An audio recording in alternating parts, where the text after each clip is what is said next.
Hello everyone, tenth गुरुजी के इस YouTube channel पे आपका स्वागत है। मैं बिट्टू कुमार आ गया हूं आज क्लास 10th के मोस्ट इंपॉर्टेंट चैप्टर के साथ, जो कि है ट्रिग्नोमेट्री। आज हम पूरे इस चैप्टर में क्या करेंगे, इस वीडियो में आपको ट्रिग्नोमेट्री के बेसिक्स कॉन्सेप्ट को क्लियर करेंगे कि ट्रिग्नोमेट्री क्या है, किस टाइप्स के क्वेश्चंस आते हैं और ट्रिग्नोमेट्री के जो बेसिक्स जो डिटेल्स हैं, जो हमारे ट्रिग्नोमेट्री हैं उसके क्या क्या क्राइटेरिया है, क्या क्या चीजें इसमें पढ़नी पड़ती है, सारी चीजें हम इसमें आज डिस्कस करने वाले हैं। तो देखिए, सबसे पहले हम ट्रिग्नोमेट्री चैप्टर लिख दिए। ट्रिग्नोमेट्री हिंदी में बोलते हैं भैया इसको त्रिकोणमिति। क्या बोलते हैं भैया? त्रिकोणमिति। ये आपके बोर्ड पेपर में बहुत ज्यादा इंपॉर्टेंट चैप्टर है, जैसा कि मैंने आपको बता दिया। अब इसके ट्रिग्नोमेट्री का सबसे पहले हम पढ़ने से पहले बेसिक कॉन्सेप्ट को समझेंगे कि ट्रिग्नोमेट्री एक्चुअली है क्या। तो समझिए, ट्रिग्नोमेट्री मतलब क्या है? ट्राई, जो वर्ड है ट्री, गोनो, क्या है? गोनो, और मेट्री, ये तीन वर्डों से मिलकर बना हुआ है, जिसमें ट्रिगो का मतलब क्या होता है? थ्री, और गोनो का मतलब होता है साइड, और मेट्री का मतलब होता है एक तरीके का ज्योमेट्री। ज्योमेट्री यानी कहने का मतलब है तीन साइड वाले ज्योमेट्री इसमें क्या रहेगा? यूज किया जाएगा। अब आपको भी पता है तीन साइड वाले ज्योमेट्री कौन से होते हैं? ट्रायंगल होते हैं। कौन से होते हैं? तीन साइड वाले ज्योमेट्री कौन से होते हैं भैया?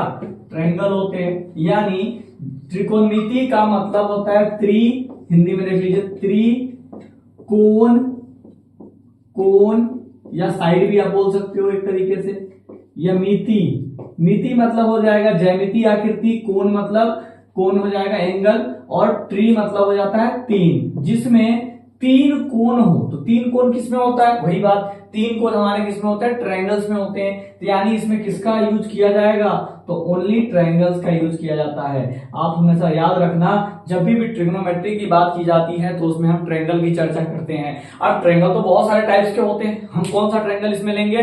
तो ये जो ट्रिग्नोमेट्री है इसमें हमारा राइट एंगल ट्रायंगल होता है। कैसा ट्रायंगल होता है भैया? राइट एंगल ट्रायंगल होता है। आप हमेशा याद रखना, ट्रिग्नोमेट्री में आप कौन से ट्रायंगल का यूज करोगे? राइट एंगल ट्रायंगल, यानी समकोण त्रिभुज का। कौन त्रिभुज का भैया?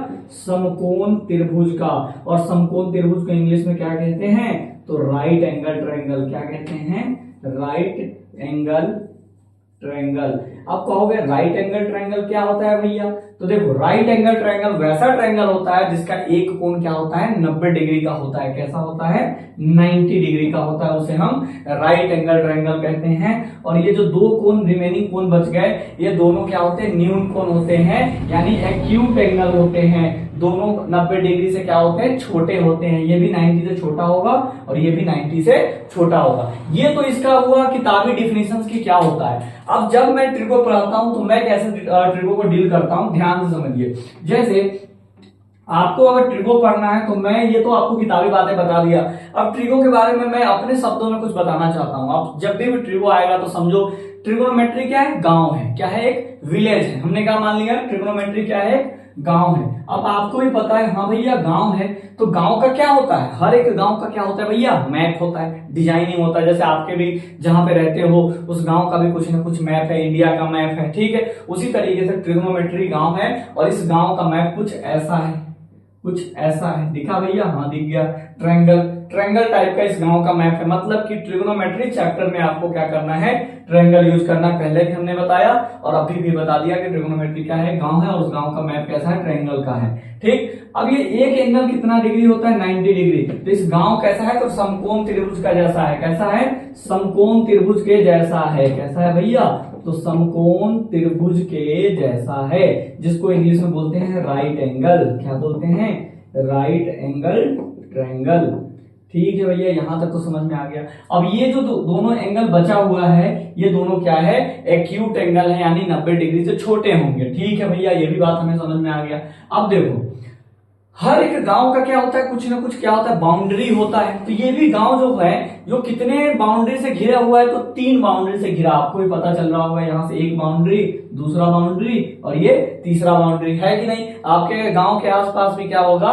बाउंड्री होगा। वो दूसरा गांव है, तीसरा गांव है, इसके इधर ये गांव है। उसी तरीके से ये ट्रिग्नोमेट्री पूरा एक गांव है, और ये गांव जो है वो कितने सिरों से घिरा हुआ है? 3 साइडेड से घिरे हुए हैं। अब आपको भी भैया पता है 3 साइडेड से घिरे हुए हैं, तो हर एक साइड का क्या होता है, नाम होता है कि नहीं भैया, बिल्कुल नाम होता है। तो सबसे लॉन्गेस्ट साइड जो आपको दिख रहा है, सबसे समकोण त्रिभुज की जो लंबी भुजा है उसको क्या बोलते हैं भैया, तो कर्ण बोलते हैं। क्या बोलते हैं भैया, कर्ण। हिंदी में कर्ण बोलते हैं और इंग्लिश में इसको हाइपोटेनियस बोलते हैं। क्या बोलते हैं भैया, तो हाइपोटेनियस, और शॉर्टकट में इसको एच बोल देते हैं। हमेशा याद रखना, जो लॉन्गेस्ट साइड होता है उसको क्या बोलते हैं भैया, कर्ण बोलते हैं, इंग्लिश में हाइपोटेनियस, और शॉर्ट में उसको हम एच बोलते हैं। अब भैया, अब ये दोनों का नाम क्या है, तो ये दोनों साइड देखने में इक्वल लग रहा है। क्या लग रहा है भैया, देखने में इक्वल, बराबर बराबर लग रहा है। तो इसमें से लड़ाई हो जाता है कि भैया मेरा नाम ये दे दो और इसका नाम ये दे दो, तो दोनों आपस में क्या करते हैं, लड़ लेते हैं। लड़ने का मतलब कि कंफ्यूजन हो जाता है, ये दोनों अपना आपस में क्या करता है, नाम अदला बदली चेंज करता है। तो बोलता है क्या कि चलो भाई तुम लोगों का नाम ऐसे ही नहीं देंगे, लेकिन नाम कैसे देंगे, सिचुएशन के अकॉर्डिंग देंगे। सिचुएशन के अकॉर्डिंग यानी जहां से यूजर, मतलब जो हम क्वेश्चन बनाने वाला जो होगा वो जहां से चाहेगा वहां से अपने हिसाब से वो जिसको नाम देना चाहेगा वो नाम दे देगा। मतलब कि अभी फिलहाल के लिए आप बता दो, अगर कोई आदमी यहां पे है यानी इसका नाम दे देते हैं ए बी सी। कोई आदमी अगर यहां से इस एंगल के अनुसार इस ट्रायंगल को अगर देख रहा है, इस एंगल के बेसिस पे अगर इस ट्रायंगल को देख रहा है, ये तो हमारा हाइपोटेनस रहेगा ही रहेगा। लेकिन इस एंगल के हिसाब से देखोगे तो इस एंगल के सामने कौन सा साइड पड़ रहा है, तो इस एंगल के सामने ये वाला साइड आ रहा है, मतलब कि ये परपेंडिकुलर हो जाएगा। वेरी गुड, समझ में आ गया कि नहीं आ गया, बहुत बढ़िया, परपेंडिकुलर हो जाएगा। तो यहाँ पे एक बात आपको समझ में आया, परपेंडिकुलर को हिंदी में बोलते हैं लंब। यानी लंब पहचानने के लिए आपको कोण डिसाइड करना पड़ेगा कि कौन सा कोण पे जाना है। तो हमने इस एंगल पे चले गए यानी इस कोण पे चले गए, इस कोण से हमें सामने कौन सी भुजा दिखाई दी, तो ये वाला भुजा दिखाई दिया। इसका मतलब ये है कि ये हमारा क्या है, कर्ण है। कर्ण यानी हिंदी में क्या है, परपेंडिकुलर है। और ये बचा हुआ यानी ये नीचे वाला, तो यही हमारा क्या है भैया, आधार है। इसका नाम क्या है भैया, आधार, यानी इंग्लिश में क्या बोलते हैं, बेस। इंग्लिश में क्या बोलते हैं, बेस, और शॉर्ट में बोलते हैं बी। तो इस क्वेश्चन में हमने, सॉरी इस क्वेश्चन नहीं, मतलब इस फिगर्स में हमने आपको क्या बता दिया कि कौन सा साइड हाइपोटेनस होता है, कौन सा साइड परपेंडिकुलर होता है और कौन सा साइड अपना बेस होता है। अब देखिए ये चेंज भी होता है, कैसे मैं बताता हूं। जैसे मान लीजिए अब एक राइट एंगल ट्रायंगल ये ले लिया, क्या ले लिया, ये तो हाइपोटेनस रहेगा ही रहेगा। ये दोनों भाई साहब लड़ाई कर लेते हैं कि हमारा नाम क्या होगा। अब देखिए अब हम क्या कर रहे हैं, ये एंगल ले रहे हैं। एंगल कौन सा ले रहे हैं, ये। इस एंगल के हिसाब से अगर हम देखें, इस एंगल के हिसाब से अगर हम देखें तो इस एंगल के सामने ये आ रहा है, मतलब ये आप परपेंडिकुलर और ये हमारा क्या हो जाएगा, बेस। यानी परपेंडिकुलर और बेस क्या होता है, एंगल के अकॉर्डिंग चेंज होते रहता है। आप हमेशा याद रखना, जब आप कोण को चेंज करोगे तो आपका परपेंडिकुलर और बेस भी आपस में क्या हो जाएगा, चेंज हो जाएगा। आधार और लंब भी आपस में बदल जाएगा। जब आप ये ऊपर वाला कोण लोगे तो इस कोण के सामने ये भुजा आ रही है तो ये अपना परपेंडिकुलर हो जाएगा। आप याद रखना, कोण के सामने वाली भुजा क्या होती है, लंब होती है। यानी ये कोण है, इस कोण के सामने वाली भुजा ये दिखाई दे रही है, यानी ये लंब होती है। ठीक है भैया। और ये जिसपे ये एंगल है, जिसपे ये एंगल टिका हुआ है, उस एंगल को क्या बोलते हैं भैया, बेस। आप हमेशा याद रखना, कोण के सामने वाली भुजा लंब, तो बच गया ये आधार। और ये तो हमें पता है सबसे लॉन्गेस्ट साइड यानी सबसे बड़ी भुजा क्या होती है भैया, तो कर्ण होती है। समझ में आया। तो यहां से हमने 3 चीजों के बारे में अच्छे से सीख लिया कि हाँ भैया, एक त्रिकोणमिति में हमें कौन सा त्रिभुज यूज करना है, तो समकोण त्रिभुज का यूज किया जाता है। उसके बाद समकोण त्रिभुज किसको बोलते हैं, तो जिसका एक कोण क्या होता है भैया, 90 डिग्री होता है। ये बात हमें पता चल गया। अब उसके बाद इस समकोण त्रिभुज के कौन से साइड का क्या नाम होता है, ये भी भैया हमने सीख लिया कि सबसे लंबी वाली भुजा को हम हाइपोटेनस यानी एच बोलते हैं। और जो हमारा ये जिस एंगल के हिसाब से देखे, एंगल के सामने यानी कोण के सामने जो भुजा आती है उसको हम क्या बोलते हैं भैया, परपेंडिकुलर बोलते हैं। और जिसपे वो कोण है उसको क्या बोलते हैं भैया, तो बेस बोलते हैं। यहां से हमने क्या क्या सीखा, परपेंडिकुलर और बेस और हाइपोटेनस के बारे में हमने बहुत अच्छे से सीख लिया। अब देखिए हर गांव का क्या होता है, जैसे ये गांव का नाम बता दिया, इस साइड वाले का ये नाम है, इस साइड वाले का नाम ये है, इस साइड वाले का नाम ये है। तीनों का नाम हमने बता दिया कि परपेंडिकुलर, बेस और और हाइपोटेनियस कहां पे होगा, कैसे होगा, वो सारी चीजें हमने आपको बता दिया। अब इन दोनों के बीच में क्या है भैया, इन तीनों के बीच में क्या है, रिलेशन भी है। क्या है रिलेशन भैया, तो देखिए कुछ ऐसा रिलेशन है। आप जब देखते हो कोई समकोण त्रिभुज को, क्या भैया, तो एक समकोण त्रिभुज को, तो समकोण त्रिभुज कुछ ऐसा होता है, अभी हमने बताया ये हमारा एक समकोण त्रिभुज है। क्या है, एक समकोण त्रिभुज है। ये क्या है भैया, कुछ समय के लिए इसको हाइपोटेनस मान लो, इसको परपेंडिकुलर और इसको बेस, इस एंगल के हिसाब से ये एंगल अपना 90 डिग्री, इसका नाम ए दे दो, इसका नाम बी दे दो, इसका नाम सी दे दो। ठीक है भैया, चलो यहां तक तो हमें क्लियर है। अब देखिए ये जो तीनों साइड दिया हुआ है, हाइपोटेनस, परपेंडिकुलर और बेस, हमेशा इसमें क्या होता है, रिलेशन होता है। क्या रिलेशन होता है, एक बात बताइए। एक बड़ा आदमी क्या करता है, दो छोटे छोटे लोगों को अपने साथ लेके चलता है। लेके चलता है कि नहीं, गांव में भी आप जानते हो, ये मुखिया साहब जी हैं, ये पूरे गांव को लेके चल रहे हैं, इसके पीछे बहुत सारे गांव के लोग हैं, बहुत सारे गांव के लोग हैं कि नहीं। तो मतलब एक जो लीडर होता है, एक बड़ा आदमी जो होता है, अपने साथ छोटे आदमी को क्या करता है, लेके चलता है। चलता है कि नहीं भैया, तो बिल्कुल चलता है। उसी तरीके से इसमें सबसे बड़ा आदमी कौन है, तो आपको साफ साफ दिखाई दे रहा है, लॉन्गेस्ट साइड अपना क्या है, हाइपोटेनियस, यानी एच। इसको एच ले लेंगे। एच क्या करेगा, अपने साथ दोनों छोटे भाई को लेके चलेगा। दोनों छोटा कौन है, तो परपेंडिकुलर और बेस है, यही है ना छोटा भाई, तो परपेंडिकुलर और बेस ले लेंगे। अब क्या करना है भैया, कुछ नहीं, दोनों पे क्या करना है, स्क्वायर लगा देना है। चलिए भैया, स्क्वायर स्क्वायर स्क्वायर, मतलब कि जो हाइपोटेनियस का स्क्वायर होगा वो परपेंडिकुलर के स्क्वायर और बेस के स्क्वायर के बराबर हो जाएगा। यानी आप याद रखना, कर्ण का स्क्वायर, हिंदी में कर्ण का स्क्वायर बराबर लंब का स्क्वायर जोड़ आधार का स्क्वायर। ठीक है भैया, ये समझ में आ गया कि अगर हमें बड़ी भुजा निकालनी है तो हमें लंब के स्क्वायर और जोड़ आधार का स्क्वायर करना ही पड़ेगा। तो हमने लंब को क्या लिखा है, P से लिखा है, आधार को B से लिखा है, और दोनों को स्क्वायर करके जोड़ दिया तो किसके बराबर हो गया, तो वो हाइपोटेनियस यानी कर्ण के स्क्वायर के बराबर हो गया। अब एक चीज आप भी जानते हो, क्या जानते हैं भैया, कि अगर आएच स्क्वायर बराबर ये होता है P square plus B square, जब भी आपको बड़ा साइड निकालना होगा पी का स्क्वायर कर दीजिएगा और बी का स्क्वायर कर दीजिएगा, और उसमें क्या करिएगा, स्क्वायर हटा दीजिएगा, तो इधर क्या आ जाएगा भाई मेरे, रूट। तो यहां से फॉर्मूला क्या निकल के सामने आ रहा है कि h equal to root under में क्या होगा, p का स्क्वायर प्लस का b का स्क्वायर। यानी जब h निकालने की बारी आएगी तो दोनों में क्या रहेगा, प्लस रहेगा और रूट लगा हुआ रहेगा और दोनों का स्क्वायर रहेगा। ठीक है भैया, ये तो हमें समझ में आ गया। अब दूसरा, h तो निकालने आ गया, अब बचा p और b निकालने को होगा, तो कैसे निकालेंगे भैया, तो देखो जब आपको p निकालना होगा, एक बात बताइए, जब कोई बड़ा भाई है और एक छोटा भाई भी है, तो हमें एक और छोटे भाई की वैल्यू निकालनी है, तो क्या करेगा, बड़े भाई में से जब भी आपको P और B निकालना होगा, उतना झंझट नहीं पालिए, जब भी आपको P और B में से कुछ भी निकालना हो, दोनों में आप क्या लगा दोगे, रूट लगा देना, रूट लगा देना। बिल्कुल भैया लगा दिया।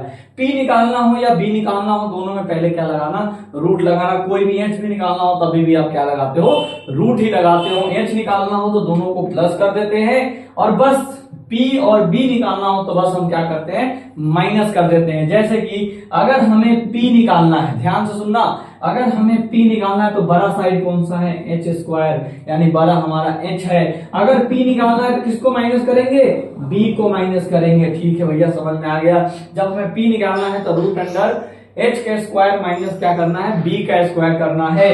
और जब हमें क्या निकालना है भैया, B निकालना है, जब हमें क्या निकालना है, B क्या निकालना है भैया, हमें B निकालना है। हमने अभी आपको बताया, जब आपको P निकालना हो तो रूट क्या लगा के h स्क्वायर माइनस क्या कर दोगे, B का स्क्वायर। अगर जब आपको B निकालना हो तो आप h स्क्वायर करके B निकालना हो तो किसको माइनस करोगे, P के स्क्वायर को माइनस करोगे। ये बात समझ में आया। यानी कहने का मतलब है, जब हमें h निकालना होता है तो हम रूट में लगा के क्या करते हैं, P का स्क्वायर प्लस B का स्क्वायर कर देते हैं। और जब हमें P निकालना है तो हम क्या करते हैं, h स्क्वायर में से b को घटाते हैं, और जब हमें b निकालना होता है तो हम h स्क्वायर में से किसको घटाते हैं, p को घटा देते हैं। समझ गए, यहां तक हमें अच्छे से समझ में आ गया। अब देखिए इस पे क्वेश्चन कैसा आता है, इस पे क्वेश्चन कैसा आता है, ध्यान से समझिए।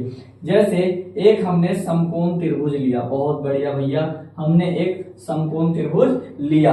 अब इस समकोण त्रिभुज में ये साइड हमने 5 दे दिया, ये साइड मान लो हमने कितना दे दिया भैया, 4 दे दिया, ये ले लो आप 3, ये साइड हमने 3 दे दिया और ये साइड हमने 4 दे दिया। अब आप जानते हो नॉर्मली, चलो अभी ए बी सी एंगल ये ले लेते हैं, एंगल कौन सा है ये, आपको अपने हिसाब से ही वो क्वेश्चन के हिसाब से आपको एंगल यूज करना है। अभी फिलहाल आप सीखो कि हमें पी बी एच कैसे निकालते हैं। मेन चीज हम क्या सीखने जा रहे हैं इसमें, पी बी एच कैसे निकालेंगे। देखो सबसे पहले अगर ये कोण है तो इसके कोण के सामने वाली भुजा ये लंब हो जाएगा, ठीक है भैया समझ में आ गया। अब जिसपे ये कोण है वो क्या हो जाएगा, बेस हो जाएगा, ठीक है भैया बी हो जाएगा। अब उसके बाद ये बड़ी भुजा को क्या कहते हैं भैया, ये वाली भुजा को तो एच कहते हैं भैया, ठीक है ये भी हमें समझ में आ गया।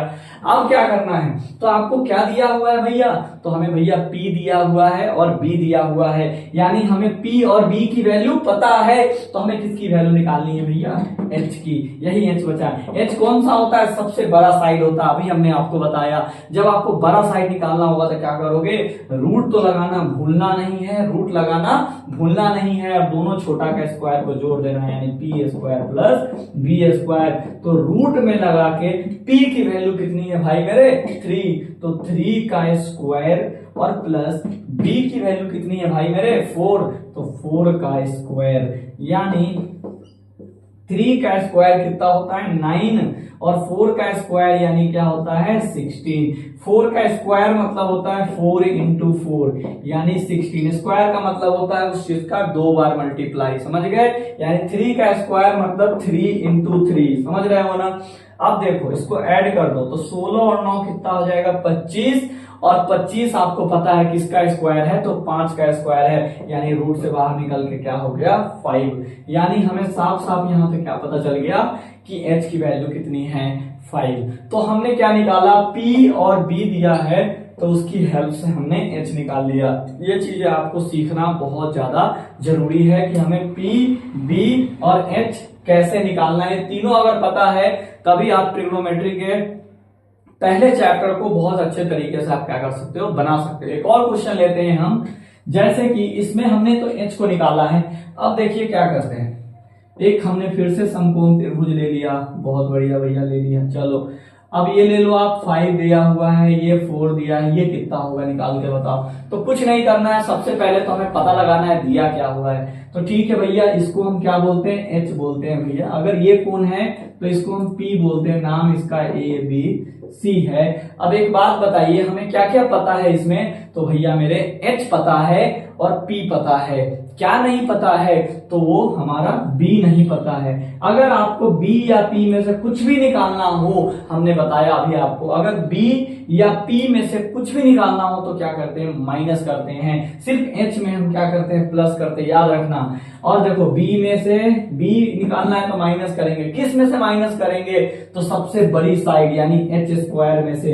अगर b निकालना है तो किसको माइनस करोगे, p को माइनस करोगे। अगर b निकालना है तो p को माइनस करोगे, और p निकालना होता तो b को माइनस करते। तो देखो यहां से रूट का रूट लग गया, h की वैल्यू कितनी है भैया, तो 5 है। कितनी है, 5 है। तो 5 का स्क्वायर माइनस p की वैल्यू कितनी है, कितना है 4, तो 4 का स्क्वायर। अब यहाँ पे क्या हो जाएगा, 5 का स्क्वायर यानी 5 इंटू 5 25 माइनस 4 का स्क्वायर यानी 4 इंटू 4 यानी हो जाएगा 16, और इसको माइनस कर दो तो आ जाएगा 9। और 9 किसका स्क्वायर होता है भैया, तो 9 3 का स्क्वायर होता है। किसका स्क्वायर होता है, 3 का, यानी बेस की वैल्यू क्या निकल के सामने आई 3। समझ में आया। तो हमें जब p और b देगा तो h निकाल सकते हैं, दोनों का स्क्वायर करके जोड़ के रूट कर देंगे। और जब हमें h देगा या p देगा तो हम कैसे b निकाल सकते हैं वो भी हमने आपको बता दिया। ये जो था अपना ट्रिगोनोमेट्री का एकदम बेसिक्स कॉन्सेप्ट था कि ट्रिगोनोमेट्री है क्या, ट्रिगोनोमेट्री में कौन सा ट्रायंगल बनता है, ट्रिगोनोमेट्री में कौन सा ट्रायंगल्स में किसको एक्यूट एंगल बोलते हैं, तो यानी ये एंगल 90 डिग्री होता है और बाकी ये दोनों 90 डिग्री से छोटा होगा, मतलब ये एक्यूट एंगल होगा, न्यून कोण होगा। ठीक है भैया, और किसको P बोलते हैं, किसको H बोलते हैं और किसको B बोलते हैं, ये भी हमने आपको बता दिया। और P B H में रिलेशन भी होता है, क्या हमने बता दिया कि अगर आपको h निकालना है तो रूट क्या लगा के p का स्क्वायर प्लस b स्क्वायर कर दोगे, ये h का फॉर्मूला हो जाएगा। अगर b में से या p में से दोनों में से कुछ भी निकालना हो, रटना बिल्कुल भी मत, अगर आपको p या b में से कुछ भी निकालना हो तो रूट तो दोनों में लगाते हैं, तीनों में लगा दिया। अब देखो p निकालना है तभी भी h में से किसको घटाओगे, p निकालना है तो b को घटाओगे, अगर आपको b निकालना है तो किसको घटाओगे, h स्क्वायर में से p स्क्वायर को घटाओगे। ये फॉर्मूला अपने अभी टेबल के सामने आप लिख के लगा लेना ताकि आपको ये फॉर्मूला याद रहे। मिलते हैं आपसे नेक्स्ट वीडियो में, इसके जो PBH है इस पे जो क्वेश्चंस आएंगे वो सारे हम इस पे डिस्कस करने वाले हैं। तब तक के लिए बाय बाय।